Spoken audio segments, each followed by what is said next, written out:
हमारा टॉपिक है hysteresis loop. Hysteresis loop तो ये क्या होता है कि हमारे पास होता है फेरोमैग्नेटिक मटेरियल। फेरोमैग्नेटिक मटेरियल की जांच के लिए, फेरोमैग्नेटिक मटेरियल को इन्वेस्टिगेट करने के लिए ये हिस्टैरिसीस लूप बनाया जाता है। फेरोमैग्नेटिक मटेरियल एक ऐसा मटेरियल होता है जो मैग्नेट नहीं होता, लेकिन अगर आप उसको मैग्नेटिक फील्ड में रख दें तो वो स्ट्रॉन्ग मैग्नेट बन जाता है। हमारे पास मेन दो एग्जांपल्स हैं। एक आपके पास आयरन एग्जांपल है फेरोमैग्नेटिक मटेरियल।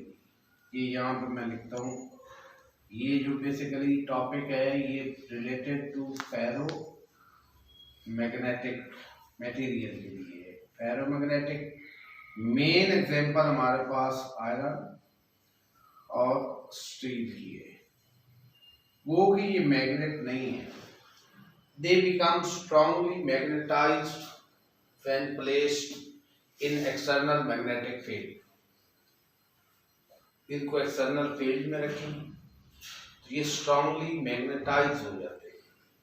इससे पहले की कहानी क्या है कि कोई सैंपल हमारे पास, फॉर एग्जांपल ये एक हमारे पास पीस है, टुकड़ा है, हमारे पास एक पीस है या एक टुकड़ा है आयरन का या स्टील का। इसके अंदर कुछ रीजन होते हैं, जैसे ये रीजन हो गया, ये एक रीजन हो गया, इस तरह का ये रीजन हो गया, फिर ये रीजन हो गया, ये रीजन हो गया। ठीक है, इन रीजन्स के अंदर डोमेन वेक्टर्स होते हैं। फॉर एग्जांपल इस रीजन में एक डोमेन वेक्टर ऐसे ऐसे ऐसे, इस डोमेन रीजन में ऐसे वेक्टर है, ये ऐसे है ऐसे है, इधर ये ऐसे वेक्टर है ऐसे है ऐसे है ऐसे, और इधर किसी और डायरेक्शन में ओरिएंटेड है, इधर किसी और डायरेक्शन में, और इधर किसी और डायरेक्शन। ये जो रीजन है इसमें डोमेन वेक्टर एक पर्टिकुलर डायरेक्शन में अलाइंड है, इस रीजन को डोमेन कहते हैं। और इसके अंदर जो atomic dipole moment of electrons हैं, जिसको हम डोमेन वेक्टर कह रहे हैं, ये एक पर्टिकुलर डायरेक्शन में, इसमें एक पर्टिकुलर डायरेक्शन में, इसको इसकी। लेकिन ओवरऑल सैंपल में ये सारी डोमेन्स वेक्टर को अगर नेट इनका लिया जाए तो they are random direction, all these are random, no net magnetization. लेकिन इसी सैंपल को आप किसी फील्ड में रख दें, फॉर एग्जांपल सोलिनॉइड है, सोलिनॉइड क्या है, फील्ड में इसी सैंपल को रख दें तो ये सारे रीजन की डोमेन्स जो है ना, इस रीजन की भी इधर हो जाएंगी, इस रीजन की भी इस डायरेक्शन में, और सारे रीजन्स की डोमेन जो है वो एक डायरेक्शन में हो जाएंगी। और वो किस डायरेक्शन में हो जाएंगी? जिस डायरेक्शन में अप्लाइड फील्ड है। All domain will align themselves in the direction of applied field। सारी की सारी डोमेन्स अप्लाइड फील्ड की डायरेक्शन में अरेंज हो जाएंगी और मटेरियल जो है वो स्ट्रांगली मैग्नेटाइज हो जाएगा, स्ट्रांगली मैग्नेटाइज हो जाएगा। तो ये इसके पीछे थ्योरी है, इसको डोमेन थ्योरी कहते हैं। अच्छा, अब हमने हिस्टैरिसीस लूप को स्टडी करना है तो उसमें ये डोमेन का कंसेप्ट आपके ज़हन में रहे, तभी आप प्रॉपरली उसको एनालाइज कर सकेंगे, उसको पिक कर सकेंगे, उसको समझ सकेंगे। ठीक है, तो हमने एक स्पेसिमेन लिया आयरन का या स्टील का, फेरोमैग्नेट का, उसको सोलिनॉइड में रखा। सोलिनॉइड से करंट जब पास करती है तो ये एक बार मैग्नेट की तरह बिहेव करता है, जिस तरह एक मैग्नेट का पीस है। तो ये मैग्नेटिक फील्ड सोलिनॉइड का एक्सटर्नल है, इसके अंदर हमने ये पीस रख दिया, ये पीस मैंने चार बना दिए, ये रख दिया, और सोलिनॉइड से डायरेक्ट करंट पास करवाएं तो मैग्नेटिक फील्ड और आई, बी और आई डायरेक्ट रिलेशन है इनका।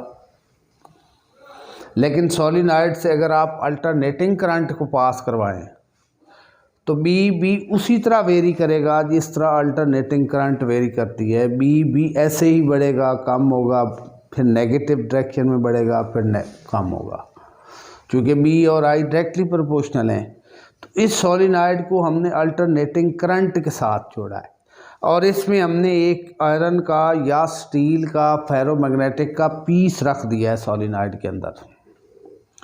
तो होगा क्या कि अभी आपने रखने से पहले की जो बात है कि ये रैंडमली ये सारी डोमेन जो हैं ये इस तरह होंगी, कोई वेक्टर इधर है, कोई इधर है, कोई इधर है, कोई इधर है और कोई इधर है, रैंडम होंगी।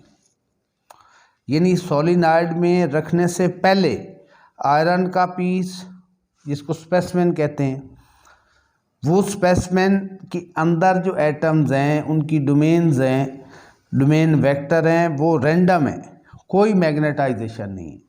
अभी इस पीस को उठा के आप सोलिनॉइड में रखते हैं जिससे अल्टरनेटिंग करंट पास कर रही है, तो ये सोलिनॉइड की सारी डोमेन्स अलाइन हो जाएंगी ऐसे एक फील्ड की डायरेक्शन में, ये एस डायरेक्शन में अलाइन हो जाएंगी और ये स्पेसिमेन जो है वो मैग्नेटाइज हो जाएगा, स्पेसिमेन गेट्स मैग्नेटाइज्ड। अब आप अल्टरनेटिंग करंट ऐसी है कि ज़ीरो स्टार्ट होती है और it go to the maximum value. Similarly B और आई डायरेक्टली प्रोपोर्शनल हैं, बी भी ज़ीरो स्टार्ट होगा, मैक्सिमम हो जाएगा। तो जिस डायरेक्शन में करंट जा रही है उसी डायरेक्शन में फील्ड ग्रो कर रहा है, उसी डायरेक्शन में ये डोमेन अलाइन हो गई हैं, इस डायरेक्शन में ये डोमेन जो हैं वो अलाइन हो गई हैं। तो मटेरियल इस क्वार्टर हाफ साइकिल के लिए, पॉजिटिव हाफ साइकिल का आधा, इसके लिए इस डायरेक्शन में ये डोमेन वेक्टर फेरोमैग्नेटिक मटेरियल के अलाइन हो गए हैं, तो मटेरियल इस डायरेक्शन में मैग्नेटाइज हो गया है। अब जब यहाँ पे पहुँचे, ठीक है, यहाँ पे पहुँचे करंट मैक्सिमम, फील्ड मैक्सिमम, अब करंट जो है वो कम होने लगी, यहाँ से कम होते होते यहाँ पे आके करंट की वैल्यू जो है वो ज़ीरो। तो करंट जब कम होगी तो अगेन जो है वो मटेरियल डीमैग्नेटाइज होगा। डीमैग्नेटाइज का मतलब है जो रैंडम अरेंजमेंट थी डोमेन की वो रैंडम हो जाएंगी जो स्टार्ट में थी। यानी डीमैग्नेटाइजेशन का मतलब है कि अब डोमेन्स अपनी कोई पर्टिकुलर डायरेक्शन में नहीं रही बल्कि रैंडम हो गई हैं, ठीक है। और नो मैग्नेटाइज, ये मैग्नेटाइजेशन है, ये वाला मैग्नेटाइजेशन है, मैग्नेटाइजेशन होगी यहाँ पे, और यहाँ पे ये डीमैग्नेटाइजेशन होगी, ठीक है, डीमैग्नेटाइजेशन। जब करंट यहाँ से यहाँ पे ज़ीरो होगी तो इसकी मैग्नेटाइजेशन जो है, इसमें जो magnetic field inside the material develop हुआ था वो ख़त्म होगा, ठीक है। अब क्या हुआ कि अब करंट बड़ी नेगेटिव डायरेक्शन में, इंक्रीजिंग करंट है, अल्टरनेटिंग करंट है, अब फील्ड भी नेगेटिव डायरेक्शन में इंक्रीज होगा। तो अब अगेन मटेरियल मैग्नेटाइज होगा but in the opposite direction. जब पहली दफ़ा इस डायरेक्शन में ये मैग्नेटाइज हुआ है या डोमेन वेक्टर इस डायरेक्शन में पैरेलल हुए हैं, तो अब अपोजिट डायरेक्शन में ये डोमेन वेक्टर जो हैं वो पैरेलल होंगे टू द अप्लाइड फील्ड और इस किस्म की मैग्नेटाइजेशन डेवलप होगी। जो मैग्नेटाइजेशन ओरिजिनल डेवलप हुई है उसके बिल्कुल अपोजिट, यानी इसकी डायरेक्शन मैग्नेटाइजेशन की इस डायरेक्शन में ये मैग्नेटाइज हुआ है।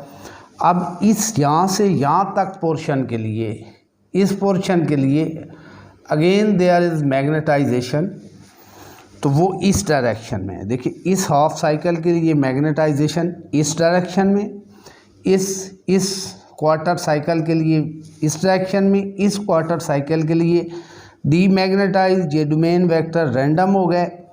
अब करंट बड़ी नेगेटिव में, तो अब मैग्नेटाइजेशन हुई but opposite to this direction जो ओरिजिनल पहले हुई थी, ठीक। अब फिर करंट नेगेटिव हाफ साइकिल में ये कम होते होते ज़ीरो हो गई। अगेन स्पेसिमेन इज़ डीमैग्नेटाइज, उसके जो डोमेन वेक्टर है वो रैंडम हो गए। तो ये मैग्नेटाइजेशन, ये डीमैग्नेटाइजेशन, फिर मैग्नेटाइजेशन, फिर डीमैग्नेटाइजेशन। तो इधर एक साइकिल कंप्लीट हुआ तो ये मैग्नेटाइजेशन और डीमैग्नेटाइजेशन का भी एक साइकिल जो है वो कंप्लीट हो गया। तो ये चीज़ हमने स्टडी करनी है। We plot a graph between current, ये करंट जो है ना जो अल्टरनेटिंग, ये मैग्नेटाइजेशन करंट है, और इस करंट की वजह से इस आयरन के टुकड़े में, इस स्पेसिमेन में जो मैग्नेटाइजेशन आई है, जो मैग्नेटिक फील्ड डेवलप हुआ, उसको मैग्नेटाइजेशन कहते हैं। तो करंट अगर ग्राफ प्लॉट करें, इस मैग्नेटाइजेशन जो डेवलप हुई है और मैग्नेटाइजेशन करंट के दरमियान, तो वो ग्राफ जो है, वो ग्राफ CRO से, कैथोड रे ऑसिलोस्कोप से प्लॉट होगा, और वो ग्राफ एक लूप होगा, उसको हिस्टैरिसीस लूप कहते हैं। आगे चल के मैं आपको बताऊंगा कि हिस्टैरिसीस का मतलब क्या होता है।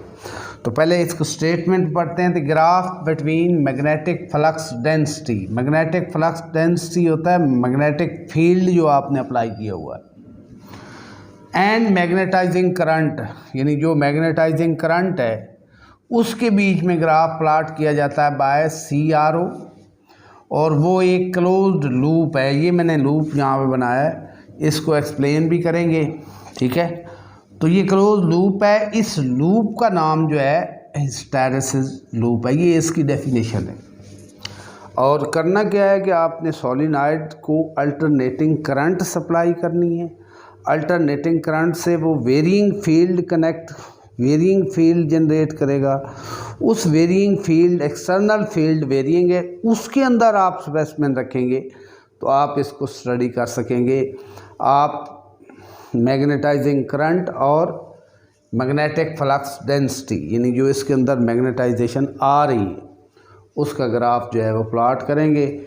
आई मैग्नेटाइजेशन करंट को हम एक्स एक्सिस पे लेते हैं, और बी मैग्नेटिक फील्ड जो डेवलप हुआ है या मैग्नेटिक फ्लक्स डेंसिटी को हम वाई एक्सिस पे लेते हैं। तो एक्चुअली होता क्या है, ये मैं आपको ग्राफ, फिर कुछ उसके मेन फीचर है वो आपको बता देता हूँ।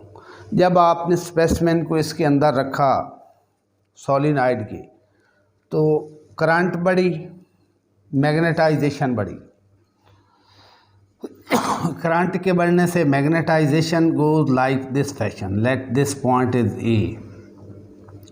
इस पॉइंट पे ये करंट की वैल्यू है, और ये मैग्नेटाइज मटेरियल फुली हो गया। अब मज़ीद करंट बढ़ेगी ना तो मटेरियल मैग्नेटाइज नहीं होगा। दिस इज़ सैचुरेशन पॉइंट, यानी उसकी सारी की सारी डोमेन जो उस मटेरियल के अंदर थी वो सारी लाइन अप हो गई हैं in the direction of applied field. Current के बढ़ने से फील्ड बढ़ा और फील्ड मैक्सिमम हो गया, उस फील्ड की डायरेक्शन में सारी की सारी डोमेन अलाइन हो गई हैं। This point A is called saturation of the material. अब सैचुरेशन हो गई। अच्छा, अब हम करंट को कम करते हैं। जिस तरह ये अल्टरनेटिंग करंट कम होती, करंट को कम किया, करंट कम हुई, ड्रॉप टू ज़ीरो, ये करंट को कम हुआ तो मटेरियल डीमैग्नेटाइज होना शुरू हो गया। उसमें मैग्नेटाइजेशन जो है वो ख़त्म होना शुरू हो गई, मटेरियल डीमैग्नेटाइज हो गया, मतलब उसकी डोमेन अलाइन थी, अब रैंडम होना शुरू हो गई, रैंडम, ठीक है। अब डायरेक्शन उनकी उल्ट पुल्ट होना शुरू हो गई। तो आपने करंट को यहाँ से कम करके ज़ीरो कर दिया है, यहाँ पे ज़ीरो कर दिया है। तो ज़ीरो करने पे मैग्नेटाइजेशन ज़ीरो नहीं हुई, but it material is still magnetised, ठीक है। इतनी बी की वैल्यू रहेगी, इवन करंट इज़ ज़ीरो। ये प्रॉपर्टी जो मटेरियल की है इसको हिस्टैरिसीस कहते हैं, ठीक है। करंट जिसने मटेरियल को मैग्नेटाइज किया वो रिड्यूस होकर ज़ीरो हुई है, but material is still magnetised. Material demagnetise completely नहीं हुआ, उसका कुछ हिस्सा, कुछ पोर्शन वो मैग्नेटाइज है। इस प्रॉपर्टी को हिस्टैरिसीस कहते हैं कि magnetization B lags behind the current. Current zero हो गई, मैग्नेटाइजेशन ज़ीरो नहीं हुई, ठीक है। उसकी वजह क्या है कि ये डोमेन जो होती है ना, डोमेन वेक्टर, फेरोमैग्नेटिक मटेरियल के अंदर जो डोमेन वेक्टर होता है, इसके अंदर एक टेंडेंसी होती है कि ये एक दफ़ा जब एक्सटर्नल फील्ड के अलांग हो जाएं तो वापस इनका रैंडम पोजीशन पे लाना ये थोड़ा मुश्किल है। इनकी टेंडेंसी है कि they remain align with the external applied field, external applied field की अलाइन रहने की इनकी टेंडेंसी, इसलिए करंट ज़ीरो होगी लेकिन मटेरियल के अंदर मैग्नेटाइजेशन रही। Some of the domain remain aligned with the external magnetic field, completely disalign नहीं हुई, कंप्लीटली रैंडमनेस उनमें नहीं आई। अब क्या करें कि हमने तो मैग्नेटाइजेशन को ज़ीरो करना है, तो हम करंट इंक्रीज नेगेटिव डायरेक्शन, जिस तरह ये नेगेटिव में जा रही तो करंट नेगेटिव में बढ़ी, इसको खींचा, यहाँ पे करंट की कोई नेगेटिव वैल्यू आई, उस पे मैग्नेटाइजेशन जाके ज़ीरो हुई। ये पॉइंट है, ठीक है। ये भी प्रॉपर्टी है कि current zero, magnetization is still there. यहाँ पे मैंने लिखा है, मैं भी उसको एक्सप्लेन करता हूँ। ये भी प्रॉपर्टी है कि magnetization is still there even current is reduced to zero, magnetization is still there. इस प्रॉपर्टी को रिटेंटिविटी कहते हैं। और ये क्यों है कि डोमेन की प्रॉपर्टी है, डोमेन वेक्टर की, कि जब वो एक दफ़ा मैग्नेटिक फील्ड के अलाइन हो जाएं तो वो डिसअलाइन या रैंडम पोजीशन पे आने में उनको रुकावट करती हैं, रेजिस्ट करती हैं। ये मटेरियल पे डिपेंड करता है, ये प्रॉपर्टी है। तो हम करंट को नेगेटिव डायरेक्शन में इंक्रीज़ कर दें, इंक्रीज़ करें तो करंट की किसी वैल्यू पे ये मटेरियल फुली डीमैग्नेटाइज हो जाएगा, ठीक। तो ये जो नेगेटिव करंट है ये भी मटेरियल की प्रॉपर्टी है, इसको कोएर्सिविटी कहते हैं। ये नेगेटिव करंट की वैल्यू जिस पे मटेरियल फुली डीमैग्नेटाइज हुआ है, करंट के ज़ीरो करने पे मटेरियल फुली डीमैग्नेटाइज नहीं हुआ, but current is increased in the opposite direction, तभी जाके ये मटेरियल डीमैग्नेटाइज हुआ है। अब फिर आगे करंट नेगेटिव डायरेक्शन में बढ़ी, फिर ये सैचुरेशन लेवल आ गया, आपका ये सैचुरेशन लेवल आ गया। इस पॉइंट को आप सी कह लें, ठीक। सैचुरेशन लेवल से फिर करंट कम होना शुरू हुई, again current is reduced to zero, negative से zero, but material is still magnetised. ये फिर रिटेंटिविटी, ये मटेरियल की प्रॉपर्टी है। फिर हमने क्या किया कि करंट को पॉजिटिव डायरेक्शन में ले गए अनटिल मटेरियल डीमैग्नेटाइज हो गया। फिर इस तरह जब करंट आगे बढ़ी तो मटेरियल फिर सैचुरेशन ए पॉइंट पे पहुंच गया, इसको सी प्राइम कह लें। तो आप देख रहे हैं, इसको डी कह लें कि एक दफ़ा आप मैग्नेटाइज करते हो, सैचुरेशन लेवल पे मटेरियल आता है, तो वो अब दोबारा आप उस करंट को कम करते हो, फिर नेगेटिव डायरेक्शन में बढ़ाते हो, तो मटेरियल ओरिजिन से ये कर्व कभी पास नहीं करता, कभी ओरिजिन से कर्व जो है वो पास नहीं करता। ये इसकी मेन जो है वो प्रॉपर्टी है, ठीक है। और इसमें ये मेन इसके फीचर हैं। वैसे मैंने इधर बता दिए, आपको यहाँ पे ये लिखवाए हैं, इसको समझा देता हूँ। हिस्टैरिसीस का मतलब क्या है? The magnetization B lags behind the magnetizing current, this phenomena is called hysteresis. यानी ये current zero, magnetic field is not zero, magnetization is not zero, current से मैग्नेटाइजेशन ज़ीरो होनी चाहिए, नहीं हुई, लैग्स बिहाइंड है, दैट इज़ कॉल्ड हिस्टैरिसीस। और saturation की क्या है? You increase current initially at certain value of current the material is fully magnetized. When magnetization current is increased, the magnetization grows in the specimen iron or steel and reaches to its maximum value. This is called saturation. Specimen now fully magnetized हो गया। अब retentivity, when I is decreased to zero, the material remains still magnetized. It is due to it is due to tendency of domain vector to stay align with the external applied field.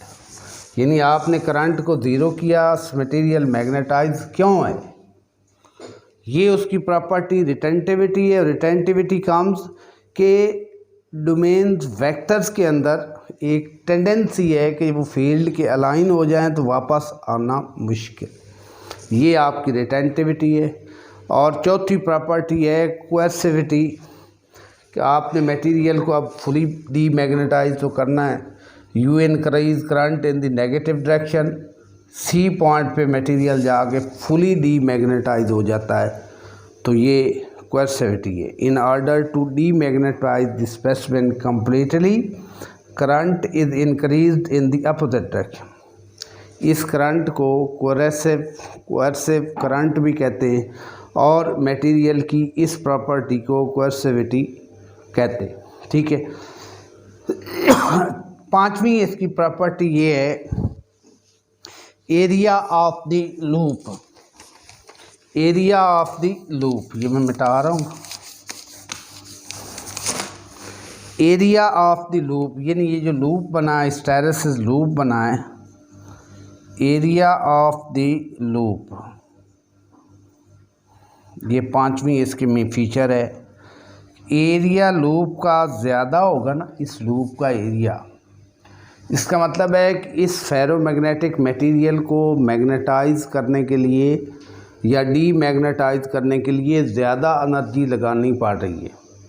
Area loop का indicate करता है कि how much energy is needed to magnetize और demagnetize the material, ठीक है। Area का मतलब how much energy is needed to magnetize demagnetize the material. अब आयरन और स्टील की एग्जांपल हमने ली। आयरन का हिस्टैरिसीस लूप का एरिया ज़्यादा है, यानी आयरन को मैग्नेटाइज करने के लिए ज़्यादा एनर्जी चाहिए एज़ कंपेयर टू स्टील, दोनों फेरोमैग्नेट है।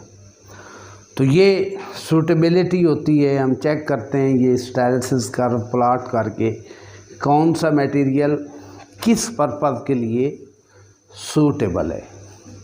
Thank you very much.